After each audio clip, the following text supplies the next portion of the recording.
Hello friends, आप लोग कैसे हैं। आशा करती हूँ कि हमारे श्री हरि विष्णु भगवान की कृपा से आप लोग अच्छे होंगे, स्वस्थ होंगे, मस्त होंगे। तो आपको पुत्रदा एकादशी की ढेरों सारी शुभकामनाएं मित्रों। और आज हम आप लोगों को पुत्रदा एकादशी के बारे में आज हम बताने जा रहे हैं मित्रों। तो आप लोग पूरी वीडियो में बने रहिए ताकि आप लोगों को पूरी जानकारी मिले। और सबसे पहले मैं यही बताऊंगी मित्रों कि पुत्रदा एकादशी अब की कब पड़ रही है। तो श्रावण मास में मित्रों ये पुत्रदा एकादशी 16 अगस्त 2024 को पड़ रही है। इसलिए कि मित्रों ये जब भी एकादशी का व्रत किया जाता है, कोई भी व्रत हो, हमें द्वादशी में ही करना चाहिए मित्रों। इसमें कभी एक दिन पहले भी पड़ जाती है और एक दिन दूसरे दिन भी 2 दिन की पड़ जाती है। तो कुछ लोग पहले दिन की ही करते हैं, तो हमें पहले दिन की कभी नहीं करना चाहिए, हमें उदया तिथि में ही करना चाहिए दूसरे दिन की। तो चलिए मित्रों, हम आप लोगों को इसके बारे में हम आप सभी को बताएंगे कैसे करना है कैसे नहीं।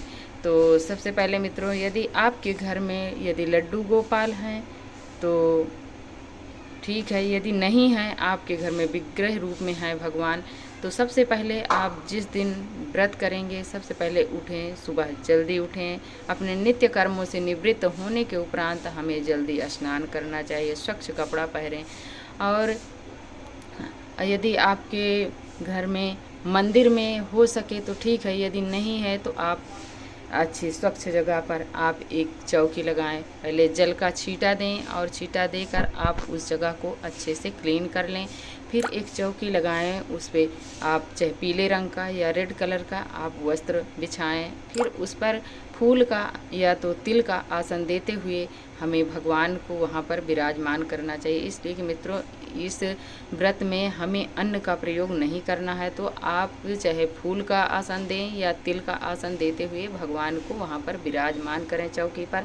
और ये पुत्रदा एकादशी मित्रों साल में 2 बार आती है और ये संतान सुख के ही लिए ये होती है मित्रों। तो हमें जिसको ये व्रत करना हो, जैसे जिसके संतान ना हो, तो वो इस व्रत को करें। तो यदि हो सके तो पति पत्नी दोनों मिलकर ही करें, तो बहुत ही अच्छी बात है मित्रों। और इस व्रत में हमें कलश की स्थापना जरूर करनी चाहिए मित्रों। और कलश में आप चाहे तिल का आसन दें या फूल का आसन देते हुए हमें एक लोटा लेना है, उसमें मोली बांध लेना है और रेड कलर के हमें स्वास्तिक बना लेना है। इसलिए कि स्वास्तिक जो होता है ये बहुत शुभ माना जाता है और रेड कलर जो होता है माता लक्ष्मी का प्रतीक माना जाता है, तो हमें ज़रूर बना लेना चाहिए। और मोली बांधकर उस लोटे में हमें गंगा जल, अक्षत, सिक्का, सुपारी, पुष्प, लौंग, ये 5 चीज़ें अंदर डालकर हमें ऊपर उसमें एक प्लेट लें या छोटी कटोरी लें, उसमें चाहे तिल का भर दें या आप वैसे ही रखें, लेकिन अन्न का प्रयोग ना करें मित्रों। और पंच पल्लव लेकर उसमें अच्छे से टीका करें।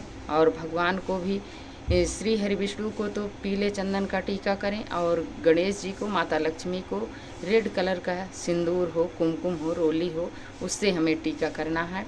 और उसमें एक चूनर लें और कलश नारियल में लपेटकर हमें उसमें स्थापित करना है कलश मित्रों।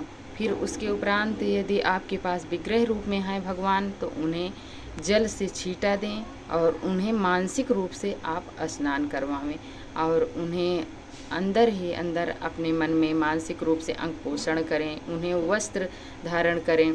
जैसे आपके पास लड्डू गोपाल हैं तो अब तो उन्हें रियल में ही वस्त्र पहनाएंगे, यदि विग्रह रूप में हैं तो हमें मानसिक रूप से उन्हें, यदि आपके पास जनेऊ है तो जनेऊ पहनाएं, नहीं है तो वस्त्र स्वरूप हमें कलावा समर्पित करना है, हमें पुष्प समर्पित करना है। और सबसे पहले मित्रों जब भी कोई पूजा पाठ करें सबसे पहले हमें अग्निदेव का आवाहन करना चाहिए और वहाँ पर दीपदान पहले प्रज्वलित कर लें। तो देखिए मित्रों हमने कर लिया है। और आपके सामर्थ्य के अनुसार जो भी मित्रों हो सके वो हमें ऋतु फल का भोग हमें भगवान को ज़रूर लगाना चाहिए। और उस दिन मेवा मिष्ठान हो सके तो ठीक है, नहीं है तो आप फल का और जैसे ये हो गया काजू बादाम किशमिश, इसका आप भोग लगा सकते हैं भगवान को। पेठा हो गया उसका लगा दें, और माखन मिश्री हो गया, दूध हो गया, दही हो गया, ये भगवान को उस दिन भोग लगाना चाहिए मित्रों, ताकि जो भोग लगाएं आप भी उसी को पा सकें और भगवान को भी वही भोग लगाना चाहिए मित्रों। और इसमें सबसे खास बात है मित्रों कि ये एकादशी संतान सुख की प्राप्ति के लिए होता है।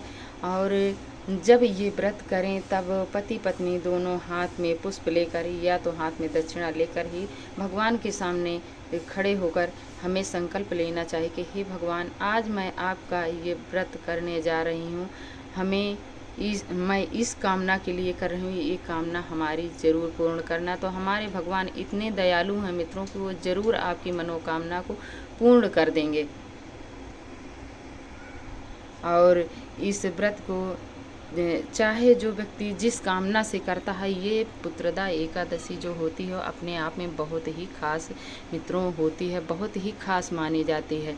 इस एकादशी में आप जो भी व्रत का संकल्प लेंगे वो अवश्य पूर्ण होती है, और भगवान की इसमें विधि विधान से पूजन करना चाहिए मित्रों। यदि आपके पास गौ माता है तो उन्हें ज़रूर इस व्रत में समर्पित करना, वहाँ पर विराजमान करना चाहिए मित्रों। यदि हो सके तो गाय का दूध हो, कच्चा या घी हो, यदि मिल जाए तो इस व्रत में बहुत ही गौ माता का महत्वपूर्ण योगदान है मित्रों। इसलिए कि हमारी गौ माता बहुत ही महत्वपूर्ण मानी जाती हैं। तो हमें यदि हो सके हैं आपके पास तो ज़रूर वहाँ पर विराजमान करें, और नहीं है तो कोई बात नहीं है। और इस दिन मित्रों हो सके तो आप जितना से जितना हो सके उस दिन समाज सेवा करें, दान पुण्य करें, और भगवान का उस दिन जितना जितना ज़्यादा हो सके उस दिन चिंतन, ध्यान, पूजा, माला और कीर्तन भजन हमें करना चाहिए। इस दिन का किया हुआ मित्रों कहते हैं भगवान की कई गुना बढ़कर ही हमें फल मिलता है। आप तो हर रोज़ अपने घर परिवार में समाज में समय देते हैं, लेकिन एक दिन जब भगवान का ये व्रत कर रहे हैं तो उस दिन हमें भगवान का ही चिंतन करना चाहिए मित्रों। और उस दिन हमें झूठ नहीं बोलना चाहिए, छल कपट चोरी चकारी नहीं करना चाहिए मित्रों, हमें इसका विशेष ध्यान रखना चाहिए। और जो भी पूजा करें मित्रों हमें उसमें दक्षिणा ज़रूर रखनी चाहिए, इसलिए कि हम सभी से कोई भी पूजा पाठ करें उसमें कुछ ना कुछ कमियां रह जाती हैं मित्रों। तो हमें दक्षिणा कहते हैं रखने से पूजा संपन्न मानी जाती है। और जब भी पूजा करें जब तक आप दक्षिणा नहीं देते हैं तब तक वो पूजा संपन्न पूर्ण मानी ही नहीं जाती है मित्रों। तो आप जो भी ये फलाहार मेवा मिष्ठान जो कुछ भी आप भगवान को समर्पित किए मित्रों, इसको हमें गरीब ज़रूरतमंद लोगों को ये दान कर देना चाहिए। और जो भी आपने दक्षिणा चाहे उसको भी किसी ब्राह्मण को या कन्या को या ज़रूरतमंद को हमें दान दे देना चाहिए मित्रों। और उस दिन हमें भूल कर भी चावल तो बिल्कुल नहीं छूना है, ना छूना है मित्रों, ना खाना है, ना किसी को देना है। उस दिन हमें अन्न का दान करना ही नहीं है। यदि कोई आपके द्वार पे आया है मित्रों तो उसे फल उसे खिलाएं, और आप ये सिंघाड़े के आटे का हलवा बनाकर खिलाएं, फल खिलाएं, दूध है, दही है, घी है, बहुत सारी चीज़ें हैं मित्रों, उसको आप उन्हें खाइए और खिलाइए। और अन्न उस दिन ना आप खाएं, ना किसी को खिलाएं, ना किसी को दान दें मित्रों। इसका हमें विशेष ध्यान रखना है, वो भी एकादशी के दिन। आप कोई भी व्रत करें उसमें ज़रूर दें अन्नदान, लेकिन एकादशी के व्रत में हमें अन्न का दान नहीं करना चाहिए मित्रों, कभी भूल कर भी।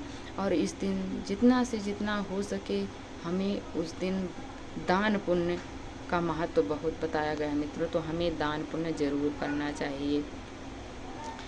तो इसके उपरांत हमें मित्रों हम जब भी पूजा पाठ करें आप भगवान के सामने यही हाथ जोड़कर प्रार्थना करें कि हे प्रभु, मैं आपका आज व्रत कर रही हूँ या कर रहा हूँ, तो मैं हाथ जोड़कर यही क्षमा याचना करती हूँ, जो भी मुझसे भूल चूक हुई हो, गलती हुई उसके लिए मैं क्षमा याचना करती हूँ प्रभु आपके चरणों में, मुझे माफ़ करना।